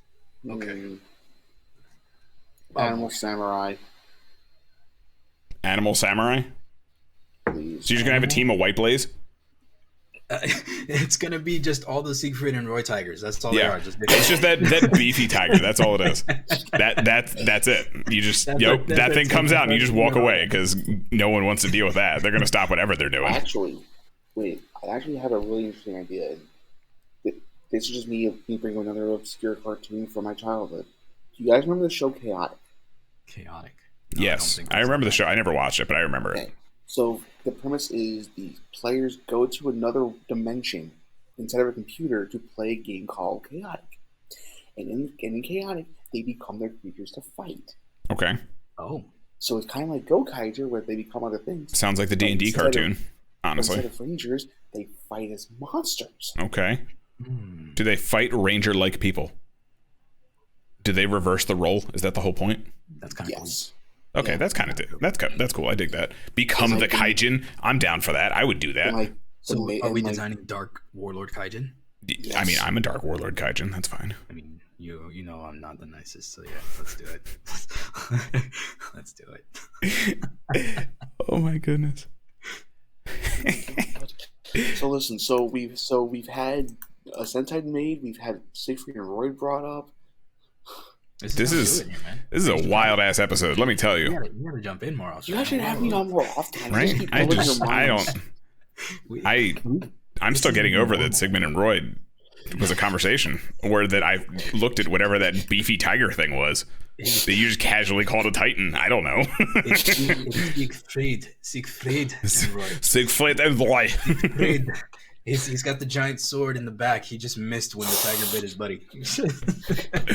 Oh my goodness. So we have no news for this week, really. I think that pretty much caps on Ronin Warriors. For the most part. They have their big final showdown. They kill Tulpa. Typical anime ending. Everyone lives happily ever after. They apparently get new armor at some point that no one uses. The final scene of the show is them playing catch with a ball made from the jewel of life. Yes. Sick. That is sick. Dope. Can I say that really before we close this out? That reminded me of one of my favorite things about 90s era's cartoons when the closing credits would have the characters doing something completely fucking random. Just being normal ass people. Yeah, like they do that a lot in Gundam, especially like Gundam 00, where Gundam's what I remember from the most, but yeah, legit. Yeah, like Gundam did a lot of that where it's like, oh yeah, you know, they just murdered hundreds of people, but here's them walking through a market nonchalantly. You know, that kind of thing. Yeah. Yes, the commercial for Don Brothers is out. We can take a look at that too. I was also going to say there was one other bit of Toku news. What's that? The B Commander from Kamen Rider. Oh yes, they did announce the B Commander toy thing, the Transformer. It comes with all the little dudes you can pop in there and boing, do your big bad Beetleborgs. $200. Yeah, it's a lot. I don't like B fighters like that. I think the suits are cool. I'm good with that one. Let me try and find the Don Brothers. So yeah, I was thinking, since Josh just redeemed those points, since we don't have a whole lot of news, and while I find this Don Brothers thing, sure, he's saying create a group team Sentai. What do you mean by group team? Like a Voltron kind of thing? But I think that'd be a fun little activity, especially we got Gary here. We'll come up with some new ideas. So create a Sentai. Okay, so we need a theme, and we need sports. Sports is the theme. Okay. Sports, only sports. Only sports. Okay. No, Oni, like demon. Oh, like okay. Yeah, he was just saying we make it like as a group. We make it. Yeah, I'm down for that. Let's make a Sentai. Hell yeah. I mean, like, okay. So sports themed Sentai. Let's start with the Red Ranger. Tom Brady. I'm not putting Tom Brady on a goddamn Sentai. Tom Brady is the Red Ranger. I don't care about football that much. He can be a football player. I'm not putting Tom Brady on a goddamn Sentai. Cheat in every episode to win. Got it. No problem. He'll be around for 50 years. Great. Love it. Hey, listen, man. How old is he? 82? Great. I don't even watch football. I don't care about him. We're gonna win. We may not be great about it, but we're gonna win. I mean, we're gonna have like 19 wins, but no one's gonna care. Like it's like it gets to the point where we win and everyone goes, "Meh, all right." I'm a New York Jets fan. I had to deal with him for 20 fucking years. There you go. All right. Yeah, I don't know. So yeah, you could have that'd be kind of cool though. You have a Red Ranger that's like a football player. He's got like the bulky shoulders going on. His helmet kind of has the like gait. I think that'd be kind of dope. Looks almost like Gundam Maxter. Yeah, so football. Yes. So giant football player, kind of like Kong Red Ranger, who are sorry, not to interrupt you. This is actually kind of great. So for the American version, it's a football player, but for the international version, they change it to a soccer player. Yes. Okay. Perfect. Yeah. No, you give them two. You give them two forms. Then you give them the switch. Yeah, it's like Jewel Gorilla and Eagle. Yeah, like Jewel. Thank you, Jewel. I was saying Jewel. Jewel Gorilla and Eagle. It's soccer and football. It's just both football. Default is football and football. Yeah. So he has football and football. Got it.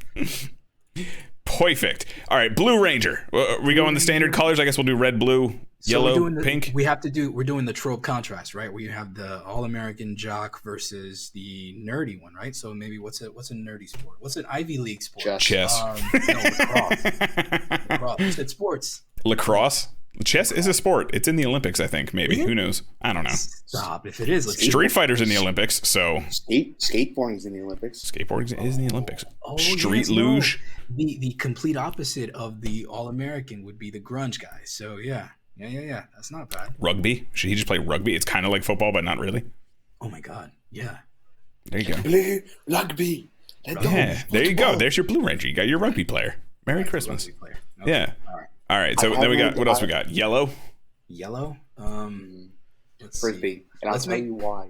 Oh. Okay. Because Ultimate Frisbee is the secret sport that nobody cares about. It's true. I used to play Ultimate Frisbee, and then I took an arrow to the knee. To be fair as well, though, there's a game that came out called Windjammers recently. I don't know if you guys are familiar with Windjammers, but it is a super anime ridiculous version of Ultimate Frisbee / Pong. And they use what they call the power disc. It's a frisbee, but they do all kinds of crazy like throws into the goal and stuff, and it like zips around and does all kinds of cool stuff. There's some cool shit you can do with frisbee. So I am down for a Frisbee Ranger. Okay, I like it. I like it. So we got football / football, and then we have a rugby player for our blue, and then our yellow is a frisbee player. Yes. All right. So what else do we want to do? pink. That's 4. I feel like I'm missing a color. Nope. Doesn't matter. Black. Are we doing black or green? Ooh, that's a good question. Black or green? I mean, I'm partial to green, but I don't care either way. What is the consensus? Black. Black? Black? All right, so we'll do black. Black, that's fine. So the black could be volleyball. Volleyball? Okay. Yeah. Okay. I like it. That's cool. How about this? Female Black Ranger. Yes. Female black? Okay. Male yellow. Male yellow, female black. Done. And then I like it. we do white or pink for the last one. White. Whoa. I like white better, honestly. Why did I have an idea? Okay. White's golf.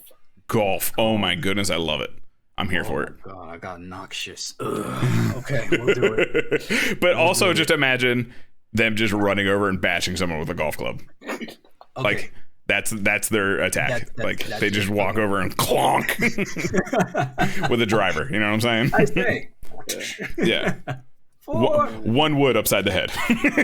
And then how many extra Rangers do you want? Because I'm thinking, since we're doing sports, like sports only, I'm thinking one of them has to be orange for basketball. Orange and basketball? I mean, I'm just down for an orange ranger. I think Roku 6 was like the only real orange ranger we've had. Orange? What if orange was something wackadoo like we got table tennis, bro? Table tennis. Like badminton. Yeah. Oh my God. badminton? Female 6 ranger. Absolutely. It'll be a female 6 ranger. We can do badminton. Badminton would be What fucking is badminton? sick. Somebody explain to me how you play this game. You take the birdie and you smash it at your opponent's throat as hard as possible. So it's attempted murder with Yes. a ball. Yes, problem. but it's designed in a way that it slows down so it's not actually lethal. So it's The entire slow point is attempted to murder murder with a ball. someone. That is even better. Yeah. Okay. So there is no rules to badminton. It's just you try and kill someone, but the way it's designed is actually non-lethal. So that is the last ranger, Yeah. the badminton player. Yeah. Got it. imagine if a sniper bolt like slowed down and just kind of like bounced off your cheek.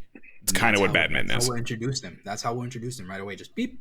And then it's like, what? And Yep. then they actually Just the blast birdie them upside the with head, and then all of a sudden they're there and just like ready to rock. All right. Yeah. All right. So our Sentai, our sports Sentai, you guys think of a name while I run through it. So we got our football/football, our soccer and football Red Ranger. We have our rugby Blue Ranger. We have our Yellow Ranger who was Frisbee. We have all 3 of those are male.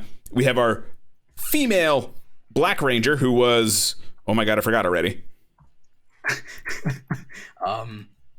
Black Ranger was the volleyball. Volleyball. That's right. And then we have our White Ranger that was golf. And then we have our female 7th Ranger, or 6th Ranger, Orange Ranger, who is badminton. Got it. Now, I have an idea for, now this would ever actually become a show. I have a great idea. The Mentor's baseball mask. Oh. Okay. Gold Ranger.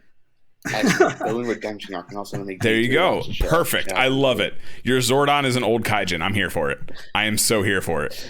And then, so we need a name, right? Like Got it. Sports Sentai, Sportsman. I'm dropping it in the Discord now. Okay. It's Hoketsu Senshu Sentai. Got it? I don't have a. I don't. have a How do Ranger I variant. can't read this. This is kanji. You can't read that? I What is can't. wrong with How you? do I read this? How do you not read What does that? it say? Carl, like you're embarrassing yourself. How do you I not know I read am. that? Just read the damn thing. It says Hoketsu Senshu Sentai. Duh. Okay, Actually, but what we it's need the supposed to something be man, like Sportsman. Is Benchwarmer Sentai. Benchwarmer Oh, no. Sentai Sportsman. Yes. I love it. I like Oh my God. Toei, call me. We'll sign a contract. We got monies. It's good. Yep. We'll fully give you rights to it. That's fine. Just pay us. We're fine. Yep. We'll take your pittance, but we named it. Done deal. Hoketsu Senshu Sentai. Out of costume, they have to walk around in sports uniform, fully padded up. So they're just constantly in like football gear. Constantly. All of their suits will have the jock outline so we can see the straps, kind of like Superman style. So I love that's it. One consistency we're all gonna have. Yeah. I mean, Perfect. Perfect. So here's what I'm thinking also. The Red Ranger, when like he's walking around in his like civilian form, he has to like wear a different NFL jersey every time, and the NFL gets no revenue from that because of reasons. And then we all get arrested. It has to be a football brand, but a rugby or a footballer's name, like a whole different sports crossing like that. Just like Pele in a Steelers jersey. Yeah, with Ronaldo on his back. You know what I mean? I love it. Benchwarmer Sentai Sportsman. Oh my goodness. If you would like to help us design a Sentai team or a Kamen Rider or a Kaiju, it's only 1,000 channel points. Save them up. You can redeem them. We'll have more fun dreaming up Benchwarmer Sentai Sportsman style stuff. Oh my goodness. I have so many ideas for this. I have ideas for the Zords. The Zords. The Zords are going to be dope. They're going to be pencils and erasers and markers. So the main villains should be named after famous sports figures. Okay. What if they were sports commentators? Oh. That's all the bad guys, the commentators. John Madden is the final boss. I mean, I know he just died recently. That might be insensitive. I'm sorry if it offends you, but he's the final boss. So here's I watched way too many football games. Like, I know the commentators by heart. The main general is freaking Chris Collinsworth. That man will never die. Or Al Michaels. But we're saying that the goons are going to be referees, right? Yes. Absolutely. Okay. Just making sure. They're going to have, like, and then when they do attacks, it'll be like yellow and red cards kind of thing. They'll just throw them. When they blow up, they do a little Pete of the whistle there. Yeah. And then they throw like a yellow card. That's their regular attack kind of thing. And they get the explosion. But like the big ones is when like 3 or 4 of them line up and blow it and then throw a red card. And they get the explosion behind them where they all like jump away. Obviously. Yeah. That's their attack. That's how they get beat up in the first couple episodes.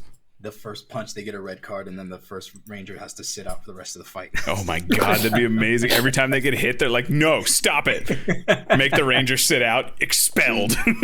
I was also just thinking about something. Their weapons. Now, you guys know in Kamen Rider Hibiki, the disc animals, right? Okay, yeah.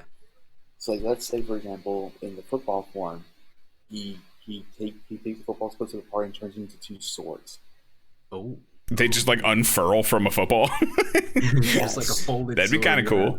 I'd be down for that. I would also be down for someone to just like kick a football at them. Like, I'd be totally cool with that. Like fucking Go Ranger Bomber style? Yeah, like that kind of thing. Or like, what if the rugby player just like their whole thing was just like running and shoulder tackling through everyone because they're goddamn monsters? It has to be it, man. It has to be it. Clay Dodge says, remember that Sentai team with the giant robots? They just have a giant robot, Ninja? Yep. I want that with this time, but Ninjas is Josh's favorite Sentai mech ever because it's him inside of a robot by the end of it.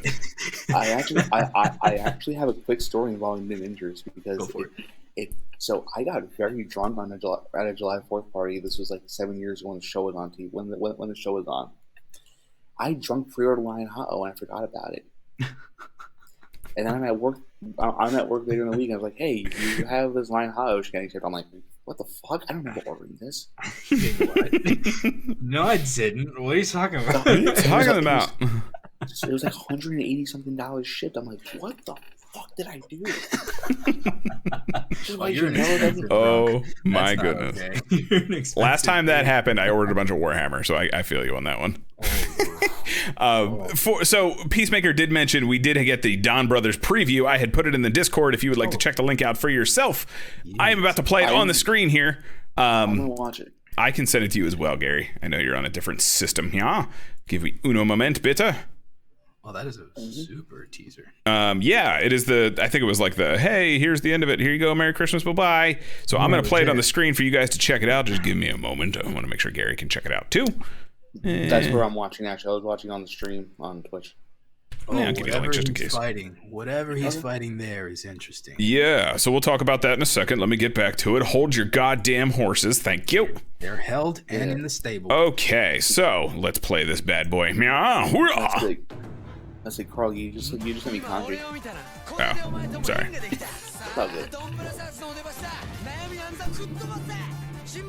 Oh my god. Wow, that was awful. I like it. No, it's gonna be great. No, it's gonna be awesome. No, I don't know what the blue thing is, but that thing looked kind of cool. I don't know. That's the Sixth Ranger, obviously. Like immediately, that I'm assuming has like Sixth Ranger vibes, and it's gonna be. I'm gonna be in the local minority here. I hate Zenkaiger. Ooh. and I'm not gonna even give Dawn Brothers a chance. Oh, Okay. You're writing it off. Okay. Because here's the thing. It's not that I'm trying to be like, Grimdark needs to be in every Sentai, because obviously I love Bokenger, I love Goanger, I love Shinkenger, and hell, Goanger is as goofy as they come. But I at least like the designs of the suits enough, and I like the villains. When it came to Zenkaiger, I hated everything. Okay. Especially the suits, even though Vroon is a representation of Bokenger, and I bought the Bokenger Sentai gear because it was like $8 and a deal with the Deca Ranger one off of Tokucollectibles. Don't at me. Yeah. But it's like, no. I mean, we talked about it a little bit last week. Like Zenkaiger, it's whatever at this point. Honestly, I'm indifferent to it. If you guys love it, I love that you love it. That's my feeling towards it. It's fine. It's fine. And Josh is asking if they did this before. No, not really, because there's like two weird CG Rangers kind of thing. But it may look familiar because it's the same story that they're theming after as Den-O. So there's similar style characters. And Peacemaker says the blue is a gorilla with a red ass, and they are not kidding. Yeah. My big thing is these CG characters.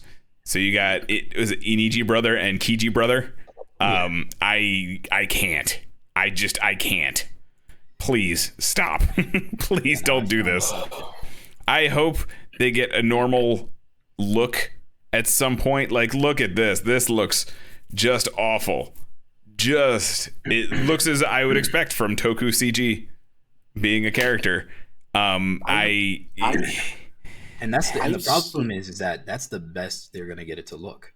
Like, it's only gonna look now. Worse. See, here's my question, because as per usual, I had to make this joke. How many episodes until we run out of CGI budget for the entire show? Exactly. They're gonna write off these characters. They're gonna die for as long as they're on screen. That's the secret. I guarantee they're gonna have a normal like out of costume look so that they can save on CG. I don't think they're gonna be CG out of costume. You think? Yes. But yes, the black one did also escape from a Sonic game. It is quite literally a Sonic Ranger. So I continue to be very confused on what this season is supposed to be. Not only being a Zenkaiger sequel, but also just what the hell am I even looking at? Can I also talk about, I just need one person in your CG department to know what a goddamn shadow is.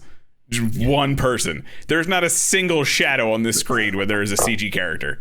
Please, expensive, man. It's like a whole extra clip. Just put a gradient blur. That's all you have to do. Something. It's just, and I get it might be early. Maybe it's not a full pass kind of thing, but then don't do it as a preview. But that's just pretext for how bad this show's gonna go. And then Inoue is writing it as well, which Inoue is. I've definitely said this before. Inoue is very much like I either love it or I despise it. So we'll see. Right now we're leaning towards the last one. So what I'm hearing is eventually, if like you guys want to do like a Zenkaiger Sesh or Reggie gives me the reins for Bugs2men again, Absolutely. I'll do a Sentai Sesh. Yeah, absolutely. I'm down. Like, there is a sports, like, going back to sports for 1 second. There's a sports talk show that I listen to called DPH on Rothenberg, and sometimes they do a segment called the Morning Roast, where like they get like pick topics, like roast them. So, like, I think the other day one of the board offs, RJ was like, I want to roast the San Francisco 49ers. He's a 49ers fan. Okay. So like we could do that. But just roast Sentai, and we can like get people's like opinion, like topics. We can just like talk about that.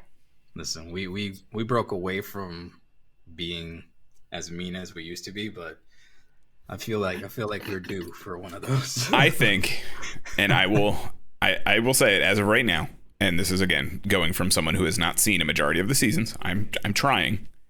I think Sentai is the worst of the four major ones. Ooh, shots fired. That's my personal opinion, and that doesn't mean it's bad because I still watch it. As I watch more Ultraman, I'm enjoying it more. It used to be Ultraman, honestly, but as I watch more Ultraman, I am kind of swapping places with those two. Top two for me will always be Garo and Kamen Rider, honestly. Fair. So it's as of right now, going through. I've been through 4 or 5 seasons total. I think Sentai is the worst of the major tokus. I mean, I agree. Pound for pound, I should say, like overall, from what I've experienced. Here's what I'll say about that. I haven't finished the Sentai since Kyoto Uger. Like I got as it's airing. Okay. I finished Gingaman in the past 5 years. And the only last one I really watched was just Gingaman. Like I have no time. Yeah, and that's part of it too. I am trying to watch though. I've been watching, like I said, Gal Ranger. I've been watching a lot of. I actually really enjoy Gal Ranger. That is actually probably top 5 of the ones that I've seen. I actually really enjoy Gal Ranger. I said I just got out of the Roki arc, so we'll see how long that lasts. But Josh also mentioned that Sentai seems like it was made for the youngest age group. It does, yeah. But there is some good stuff in there. It's just it usually doesn't keep my attention. Kind of like what you were saying, Gary. In the layers like, of the... I want to say like I love Gingaman. I bought Gingayo. Yeah. Everyone seems to love Gingaman. I'll have to check that one out. Like a lot of people seem to really love Gingaman. Let me know when you do, because I want to do another Sentai episode of our show, because I think that was a lot of fun to do, and hopefully I can get more people on, because it was a lot of fun just to hear like various like opinions and shit like that. Yeah. But the thing is like I appreciate older Sentai so much more now, because like I've seen the PR versions. Like I still say to this day, Operation Overdrive is the worst, and it's purely because I'm a Bowcanger fan. Yeah. Gotcha. I get it. Like Dino Fury. I'm enjoying Dino Fury. It's not like as like demanding of attention. Yeah. But because of that, I'm enjoying it. Yeah. I'm still on whatever episode 7 or 8 that I stopped on, so I'll get there. I'm waiting for you to catch up. I'll get there eventually one day. Maybe we'll see. Gary, thank you so much for hanging out today, dude. I appreciate it, and talking some crazy, ridiculous toku animes like Ronin Warriors. Anytime you guys want me on, as long as I'm not out saving the world or busy, I'll pop in. I don't care. I love talking to you guys. Yeah, always appreciate it. Do you got some stuff you want to shill? Twitter.com/gbakes93, Twitch.com/gbakes93. I stream occasional Master Duel content. I might stream some more crap. I might start playing Shadowverse again. I don't know anymore. There you go. YouTube.com/gbakes93 as well. Bugs2men, that's the show that I do with Reggie aka True KROs. I think we're coming back in 2 weeks with our Dime episode, and we're gonna have I think Toku Chris on, and yeah, we gotta get YouTube back on at some point, because Gaim episode would be great. I mean, if you want to, I'll do the Gaim episode and just tell Chris how terrible Gaim is for 2 hours. If you want, that's fine with me. I'll be there to fight on Gaim's behalf, so we'll get. You can't fight Toku Chris. You know why? Watch me. We do it all the time. But Carl, Let's do it. That's happening. Chris has more toys than he has kids. That's fine. That's fine. It's fine. He's allowed to.